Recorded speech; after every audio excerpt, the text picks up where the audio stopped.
Shalom à toutes, shalom à tous. Que la grâce de Dieu soit dans vos cœurs, dans vos âmes, dans vos esprits. Et que cette même paix, ce shalom de Dieu habite vos familles, habite vos vies. Ce matin encore, nous nous retrouvons, par la grâce de Dieu, nous nous retrouvons pour partager la parole. Et je voudrais encore dire merci au Seigneur qui permet ce temps. Merci à Alpha Omega, merci à l'espace qui nous est proposé afin que nous puissions nous exhorter, nous édifier. Parce qu'à la réalité, il s'agit de nous édifier et de nous éclairer. Ce matin, nous allons partager sur un thème. Nous allons partager sur la grâce. Voyez-vous, souvent nous avons prêché sur l'abnégation, sur le travail, sur les efforts, sur l'assiduité, sur la persévérance dans le travail. Nous avons demandé aux gens de travailler, de se réveiller, de ne pas être endormis, de ne pas se laisser endormir. Nous avons exhorté les chrétiens, nous avons exhorté les fidèles, nous avons exhorté les gens à se réveiller, à se tenir debout, à prendre leur destinée en main. Mais en même temps, il est aussi bon que nous puissions faire comprendre aux gens qu'il existe ce qu'on appelle la grâce de Dieu, qui, elle, n'a pas besoin de notre position, de notre santé, de ce que nous sommes. Mais la grâce se manifeste simplement en nous. Alors aujourd'hui, nous allons partager sur la grâce et nous allons demander à Dieu à l'occasion de relâcher cette grâce-là, cette faveur-là, sur bon nombre. Parce qu'il y en a effectivement qui se lèvent, qui travaillent. Il y en a effectivement qui ne dorment pas. Il y en a effectivement qui ont pris leur destinée en main. Il y en a effectivement qui jeûnent, qui prient, qui font des choses. Il y en a effectivement qui vont à l'église, qui font le chapelet, qui font des CV, qui cherchent du travail, qui font du porte-à-porte, qui font tout ce qu'il faut. Mais ils ont l'impression que tous leurs efforts sont vains. Ils ont l'impression que tout ce qu'ils font n'est pas suivi. Il y a quelque chose qui manque pour qu'ils puissent aboutir à leur objectif. Alors aujourd'hui, nous allons parler de la grâce. Et pour ce faire, nous allons prendre un test d'appui, et nous allons partager, à partir de ce test d'appui-là, partager sur ce qu'est la grâce et ce que peut faire la grâce dans la vie de chacun d'entre nous. Alors, le test d'appui que nous prenons se trouve dans le livre de Samuel. 2 Samuel 9, à partir du verset 1, jusqu'au verset 7. Donc, le test 2 Samuel 9, 1 à 7. Je vais lire rapidement ces 7 versets et nous allons essayer de partager un peu ce que cela nous inspire. Parce que nous croyons que la manifestation de Dieu n'est pas pour demain. La manifestation de Dieu est pour aujourd'hui, est pour maintenant. Et la grâce de Dieu est sûrement pour toi maintenant que tu m'écoutes. La grâce de Dieu a sûrement été déjà mise en mouvement pour toi qui m'écoutes. D'où que tu sois, où que tu sois, quel que soit ce que tu vis, quel que soit ce que tu traverses, ce que soit ce que tu penses, ce que tu es, la grâce de Dieu est aussi pour toi. Autant elle est pour moi, autant elle est pour le frère, autant elle est pour la sœur, autant elle est pour tout ce que tu envies, mais en même temps, crois que cette grâce est pour toi. Il est dit ceci. David dit, reste-t-il encore quelqu'un dans la maison de Saül pour que je lui fasse du bien à cause de Jonathan? Il y avait un serviteur de la maison de Saül nommé Siba que l'on fit venir auprès de David. Le roi lui dit, es-tu Siba? Et il répondit, ton serviteur. Et le roi lui dit, n'y a-t-il plus personne de la maison de Saül pour que j'use envers lui de la bonté de Dieu? Et Siba répondit au roi, il y a encore un fils de Jonathan, perclus des pieds. Le roi lui dit, où est-il? Et Siba répondit au roi, il est dans la maison de Makir, fils d'Amiel et de Lobader, et de Lo-Débar. Le roi David l'envoya chercher dans la maison de Makir, fils d'Amiel et de Lo-Débar. Et Mephibosheth, fils de Jonathan, fils de Saül, vint auprès du roi, tomba sur sa face et se prosterna. David dit, Mephibosheth. Et il lui répondit, voici ton serviteur. David lui dit, ne crains point, car je vais te faire du bien à cause de Jonathan ton père. Je te rendrai toutes les terres de Saoul, ton père, et tu mangeras à ma table. Parole du Seigneur. Amen. Alors, nous allons nous arrêter à ce verset. Voici l'histoire de Mephibosheth, fils de Saül, fils de Jonathan plutôt, qui lui-même est fils du roi Saül. La Bible dit que Mephibosheth était handicapé. Il était paralysé des deux pieds, comme s'il avait été frappé par une maladie ou par une malédiction. Mais Mephibosheth ne pouvait pas marcher. Il avait ce qu'on pourrait appeler aujourd'hui, ce que nous voyons, il avait peut-être été attaqué par la polio. Mais Mephibosheth ne pouvait pas marcher, donc il rampait en fait. Il poussait des mains pour avancer. Et tellement ce handicap le rendait humiliant. Il était humilié par cela. Il était frustré par la vie.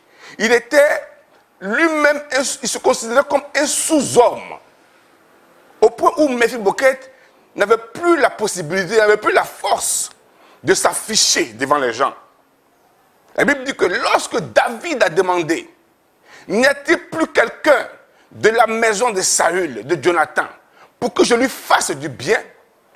On lui a dit, Siba lui a dit, mais si on se rappelle qu'il y a quelqu'un, il y a l'un des fils là, mais celui-là même, il est dans la maison quelque part, dans une maison là-bas, tellement il ne sort pas qu'on l'a oublié. Tellement son handicap était grave que lui-même, il ne pouvait même plus se mettre au milieu des gens. Il était totalement plâtré. Il était frustré par la vie. Il était frustré par le regard des autres. Sûrement que quand les gens le voyaient, il lisait dans les regards la moquerie. Il lisait dans le regard le mépris, le dédain. Et il sentait lui-même, il se sentait impuissant devant tout cela. À force d'être rejeté par le regard, rejeté par moments par les actes, par les actions, Mephibosheth lui-même il s'est réfugié dans la maison. Il ne sortait plus. Et cela arrive à bien de personnes. Voyez-vous, Mephibosheth, lui, il était paralysé des deux pieds. On dit qu'il était perclus des deux pieds. Mais certains ne sont pas perclus des deux pieds, mais ils sont peut-être perclus, peut-être intellectuellement. Peut-être qu'au niveau intellectuel, tu n'as pas de diplôme. Tu n'as pas de diplôme.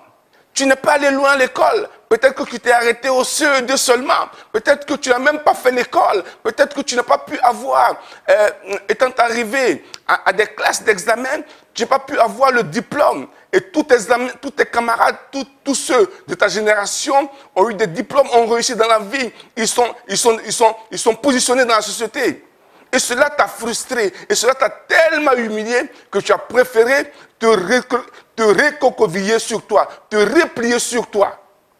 Mephibosheth était peut-être dans la maison, Mais toi, dans ton cœur, tu es sûrement tellement humilié que tu t'es replié sur toi et que tu ne parles plus à personne. Tu as honte de sortir, tu as honte de dire une phrase de peur que tu ne te trompes et que l'on ne se moque de toi parce que ton langage n'est pas un langage soutenu.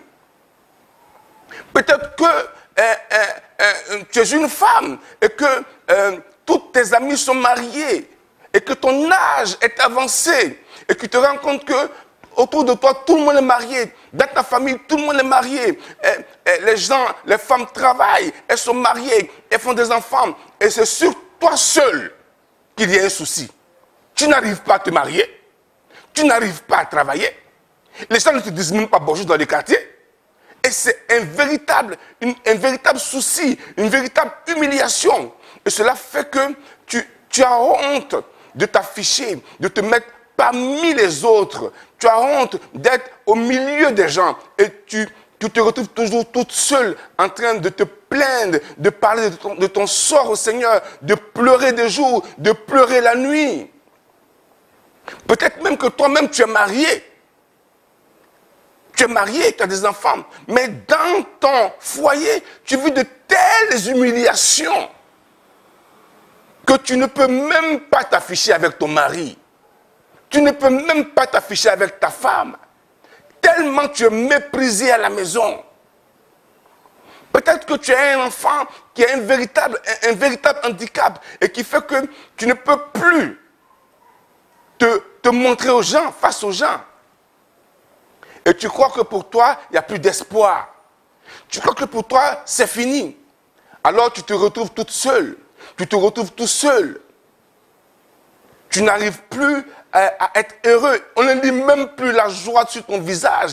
Ton visage est marqué par les rides de la tristesse, de la mélancolie, de l'aigreur par moments. Tu es seul dans ton coin. Et c'est le même cas que Mephibosheth. Laisse-moi te dire, il y a une bonne nouvelle pour toi aujourd'hui. La Bible déclare que David le roi est entré dans la maison de Jonathan. Et il a dit, il n'y a-t-il personne dans cette famille à qui je peux faire du bien? Il n'a pas demandé. Est-ce qu'il y a quelqu'un dans la famille qui a un diplôme, qui a un PhD, qui a un doctorat? Il y a quelqu'un qui a un BTS. Ce n'est pas ce que David a demandé. Il dit, est-ce qu'il n'y a personne de la descendance de Jonathan à qui je veux faire du bien?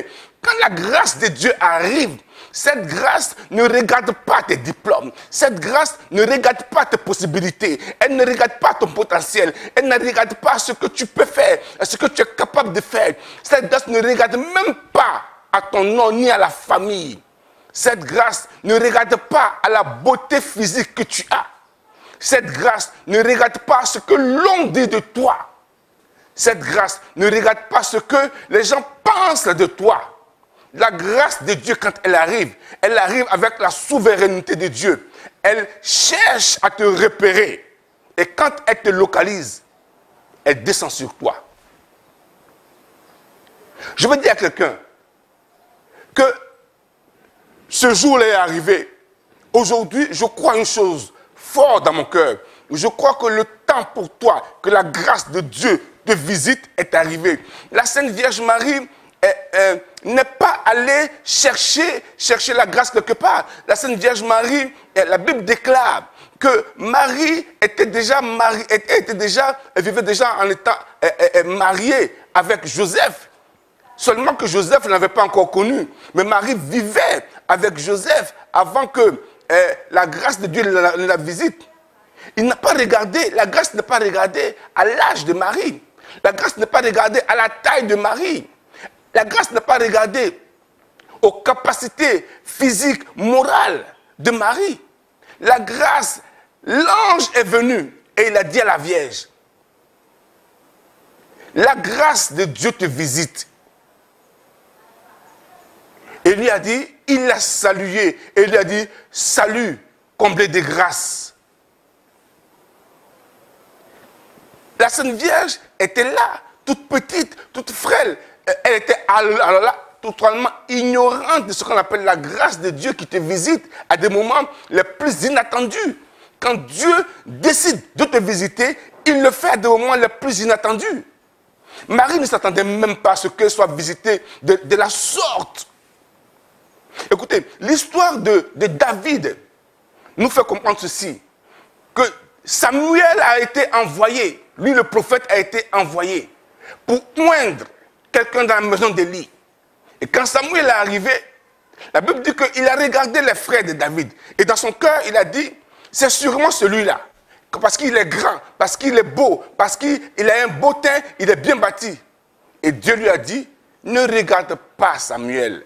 Ne regarde pas à la vue, ne regarde pas à la taille, ne considère pas ce que tes yeux voient, car moi, je l'ai disqualifié.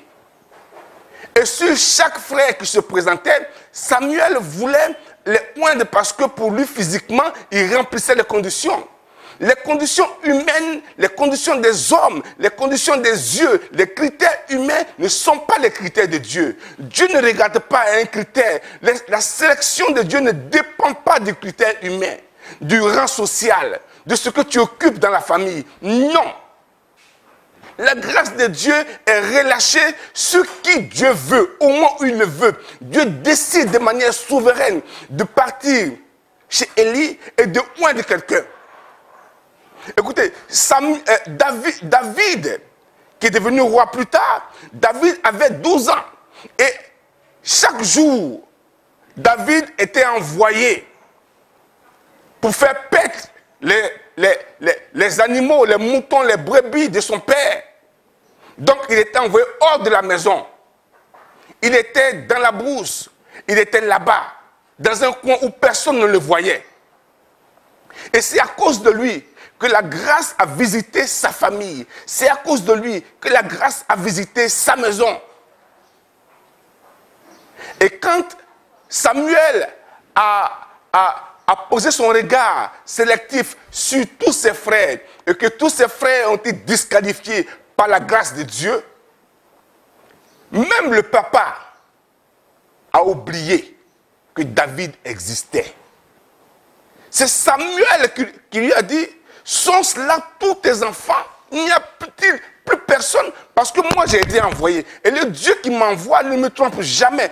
Comment se fait-il que tous ceux que j'ai désignés ne sont pas le choix de Dieu? Est-ce que tes enfants c'est fini? Regarde bien, pense bien, réfléchis bien. Y a-t-il plus personne? Et c'est en ce moment-là, que Samuel, que le vieux Élie s'est souvenu. Il a dit, mais il y a David, mon dernier. Mais bon, ce n'est qu'un enfant. David, il n'a que 12 ans, qu'est-ce qu'il peut bien faire? Souvent, tu es traité d'enfant. Souvent, tu es méprisé à cause de ton handicap, de ton âge. Les gens ne tiennent même pas compte de toi dans la maison, dans la famille. De la même manière que les gens n'ont pas tenu compte des vases aux noces de Cana. Quand Jésus est arrivé, on dit que les vases étaient les vases d'ablution, n'étaient même pas dans la cour. Quand ils ont fini d'épuiser le vin produit par les hommes, quand ils ont fini d'utiliser les vases d'or que les hommes ont fait, alors on dit que le vin va manquer. Quand ils auront fini d'utiliser leurs cartouches, quand dans la société où tu es, les gens auront fini de présélectionner ou d'avoir les regards sur les gens qui pensent être plus compétents, plus intelligents que toi, quand ils auront fini de mettre leurs critères en place, seulement quand ils auront fini et que toi-même tu n'en pourras plus à cause de ce que tu sais de toi, alors l'ange de l'Éternel viendra te visiter. De la même manière que l'ange de l'Éternel a visité Mephibosheth par David, il dit, y a-t-il personne à qui je puisse faire du bien? Ceux que Mephibosheth servait sont devenus les serviteurs de Mephibosheth. Quand tu lis le texte, il dit que Siba avait des fils. Et David et Mephibosheth étaient comme quelqu'un qui attendait les miettes, que les miettes tombent. et qu'ils puissent se nourrir peut-être de ces miettes-là. Tu attends juste que les gens finissent de manger, et quand ils ont fini de manger, quand on dessert la table, tu vas prendre les restes pour manger. Tu attends juste que les gens finissent de manger, et quand ils sont partis, et qu'il n'y a plus de rente, alors tu sors de la maison pour venir manger un peu. Tu attends juste que les gens finissent de noter ceux qui doivent être notés, ceux qui sont considérés, et quand ils ont fini, tu viens pour qu'on te donne le reste des notes. Laisse-moi te dire, aujourd'hui, à cet instant précis, que Dieu vient pour te visiter. La grâce vient te chercher, te localiser, où que tu sois. Dieu ira jusque là-bas. Que tu sois dans la maison, que tu sois dans un foyer, que tu sois derrière un bureau, quel que soit le lieu où tu es, quel que soit le handicap que tu présentes, que ce handicap soit moral, intellectuel, physique, social, professionnel et même financier, Dieu vient. Et Dieu est capable de visiter autant tes finances. Dieu est capable par sa grâce de visiter ton physique. Dieu est capable par sa grâce de visiter ton problème psychologique, familial. Dieu est capable de visiter ton sein afin que ton sein puisse réfléchir et que tu commences à faire des enfants. Dieu est capable de te donner ce que tu n'as même pas imaginé. Car Mephibosheth n'a même pas imaginé s'asseoir à la table du roi. Et la Bible déclare que David a dit, à partir d'aujourd'hui, cet homme que vous voyez là, qui ne peut pas marcher, celui-là que vous voyez, de qui vous vous moquez, celui que vous avez pris et que vous avez mis à l'arrière-cour, que personne ne voit. Moi, je dis aujourd'hui, cet homme-là, il mangera à ma table. Je l'enverrai à ma table. Il sera grand. Il sera parmi les grands. Alors tu seras cité comme Mephibosheth. Tu seras parmi les grands de ta famille, parmi les grands de ta région, parmi les grands de ton quartier, parmi les grands de ce pays, parmi les grands de la nation où tu es. Dieu est capable, quel que soit ce que tu penses, Dieu est capable de changer ta pensée par sa grâce. Dieu est capable de t'affecter au point où les gens ne te reconnaîtront même plus. Quand Jésus sort et qu'il rencontre ce paralytique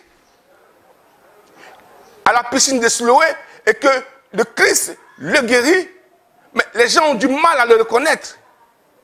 Les gens ont du mal à le reconnaître parce qu'il a été visité par la grâce. Et quand ce monsieur était étendu et qu'il devait faire des efforts, tant qu'il devait faire des efforts, il n'avait pas été guéri. Il dit, chaque jour, on me dépose là.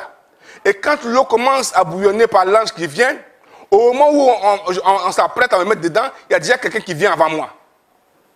Et je ne comprends pas parce que ça fait des années, 28 ans que je suis là. Des années qu'on me transporte, qu'on me dépose là. Et je suis là. Et je ne suis pas visité. Des années que je souffre. Des années que je fais des efforts pour chercher du travail. Des années que ma vie est bloquée. Mais qui t'a dit que Dieu ne peut pas débloquer ta vie?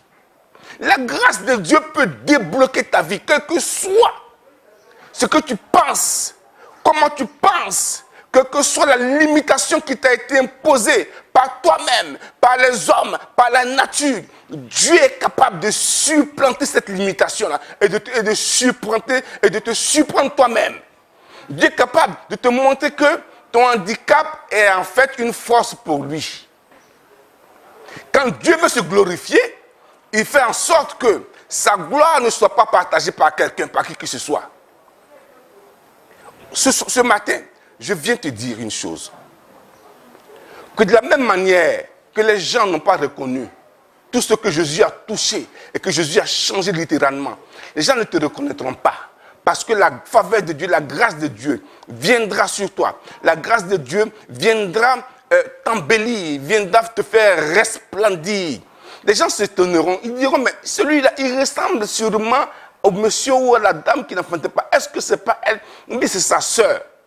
Les gens vont discuter à ton sujet. Les gens seront entre eux en train de se chamailler pour savoir si c'est toi ou ce n'est pas toi. Mais tu leur diras, c'est bien moi parce que j'ai été visité par la grâce de Dieu. Voyez-vous, et comprenez que Mephibosheth, depuis lors, il s'asseyait à la table du roi. Mais à la table du roi, quand tu t'assois à la table du roi, ce n'est pas tes pieds qu'on regarde à la table. Tes pieds sont couverts par la table. Les gens n'ont pas besoin de regarder tes pieds. Les gens regardent tes mains qui mangent. Peu importe comment tu es arrivé à la table, peut-être qu'on t'a soulevé et qu'on t'a déposé dans ce bureau, peu importe, mais une chose est certaine, tu es dans le bureau. Peut-être qu'on t'a soulevé et qu'on t'a déposé dans ce foyer, peu importe de comment tu es arrivé. Mais quand la grâce de Dieu te saisit, elle te prend là où tu es et elle te conduit jusqu'à terme. Ce matin, je voudrais dire à quelqu'un, n'aie crainte, n'aie peur. Dieu n'a pas changé, c'est le même. Et Dieu, si Dieu a pu visiter la Vierge Marie, si Dieu a pu visiter David, si Dieu a pu visiter Méphibosheth, Dieu peut et il va te visiter. Nous allons prier afin que la grâce de Dieu soit sur ta vie. Seigneur notre Dieu, nous te rendons grâce et nous te bénissons en ce matin. Tu es le Dieu d'Abraham, d'Isaac et de Jacob, le Dieu qui fait toutes choses. Je prie, Seigneur, que ta grâce soit relâchée maintenant, Père, au nom de Jésus. Que cette grâce soit relâchée sur tous ceux qui nous écoutent, tous ceux qui nous écouteront, quel que soit ce qu'ils vivent. Que ta grâce soit relâchée sur chacun et que ta grâce transforme la vie des gens. Et qu'ensemble, nous puissions te magnifier, nous puissions te glorifier et qu'ensemble, nous puissions t'adorer parce que tu es Dieu. Au nom de Jésus. Amen.